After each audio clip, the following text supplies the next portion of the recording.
हरि बोल। चलतु भगवद गीता पुरुषोत्तम जोगरे भगवान कहते दुई प्रकार जीव अच्छा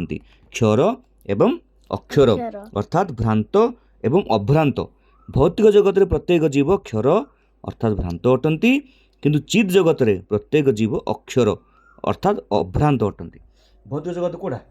ये जो संसार अच्छे ये सब क्षर चित जगत उपर आम ए मृत्यु पर कुआड़े पलुचे ना आम आत्मा समस्ते मृत्यु पर चित जगत पलुचे से अक्षर आ भ्रांत अभ्रांत ये सब भ्रांत ना माने जोटा माया माया द्वारा समस्त भ्रांत होती ना कि जोटा अच्छी किंतु सेटा को नाई बोली भाबा होची माया आ जोटा नाही किंतु सेटा अच्छी बोली भाबा होची मध्य माया तो भ्रांत आउ चित जगत रे कोनोसी मिथ्या नहीं सेटा अभ्रांत सब हैला।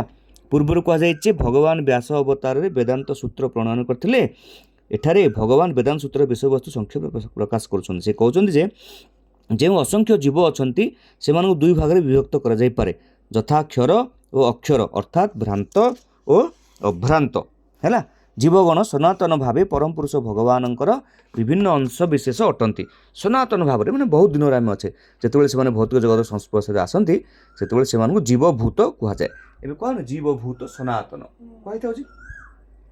एवं संस्कृत शब्द एठारे दि जाए सर्वाणी भूतानी यार अर्थ होने क्षर अर्थात भ्रांत अटंती किंतु जो मैंने परम पुरुष भगवान एक ऐक्य भाव रखिंट से अक्षर अर्थात अभ्रांत अटंती जी यही भौतिक जगतर कथा को आ चिज जगत कथा दुईट जाक विश्वास करके भगवान सह संपर्क रखिंट से अक्षर से अभ्रांत माने भ्रांत ना भौतिक जगत को आम आसीचु किंतु आमर परमानेंट ठिकाना हूँ चिज जगत भगवान धाम गोलोक धाम नित्य धाम रे आम सब थिले ये भोग करने उद्देश्य आम एक जानी सी ये थी अभ्रांत भ्रांत ना अक्षर नहीं कि से कथा लिखाई